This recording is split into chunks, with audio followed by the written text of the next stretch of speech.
बाप और बेटे की दिल छू जाने वाली प्रेम कहानी।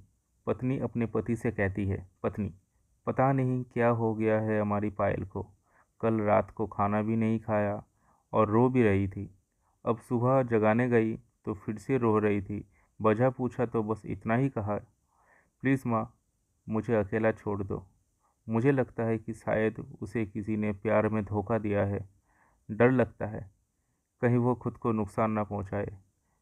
पति थोड़ा खामोशी के बाद कहता है, ठीक है, मैं देखता हूँ।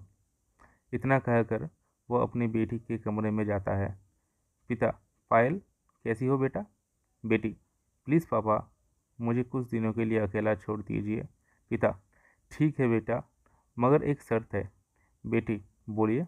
पिता, मैं तुम्हें एक बकवास कहानी सुनाना चाहता हूँ, तुम सुन लो, फिर हम तुम्हें डिस्टर्ब नहीं करेंगे, ओके? बेटी, ठीक है, सुनाइए।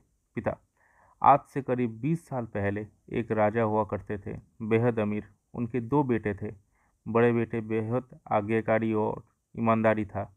उस राजा को अपने बड़े बेटे पर नाज था। उसकी शादी एक खूबसूरत लड़की से कर दी गई। फिर वह खूबसूरत लड़की राजा की बड़ी बहू गर्भवती हुई। घर में खुशियाँ ही खुशियाँ छा गई, मगर राजा की जिद थी कि बेटा ही हो। फिर राजा ने अपनी बहू के गर्भ का चेकअप करवाया तो पता चला गर्भ में लड़की है। राजा ने बेटे को हुक्म दिया कि लड़की को गिरा दिया जाए। आखिर बड़ा बेटा आज्ञाकारी था, ना तो करेगा नहीं।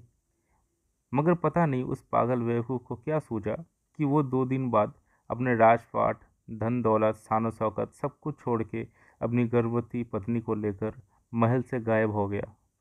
सच कहूँ तो वह बेवकूफ़ और पागल था। लोग बेटियों को बोझ समझकर गर्भ में नष्ट कर देते हैं, और एक ये बेवकूफ़ पागल एक बेटी के लिए तमाम सुख सुविधाओं को ठोकर मार दिया। वह बाप की बात मानता तो आज उसकी जगह राजा होता। न जाने वह बेटी के लिए पागल बाप न जाने किस हाल में होगा। तभी पायल की माँ वहाँ आकर कहती है कि वह बेटी के लिए पागल शख्स और कोई नहीं, यही तेरे पिताजी है, जो तुझे अपनी सच्ची कहानियाँ सुना रहे हैं। तू कहती थी ना कि मम्मी, नाना नानी को तो मैंने देख लिया, काश पापा अनाथ ना होते तो दादा दादी का चेहरा भी देख लेती। तेरे पापा अनाथ नहीं है। तू बड़ी होकर जिद ना करे दादा दादी से मिलने की, इसलिए सच छुपाया। फिर तेरे पापा ने तेरे पैदा होने के बाद एक कसम ली कि तेरे अलावा दूसरा संतान कभी नहीं बनाएंगे।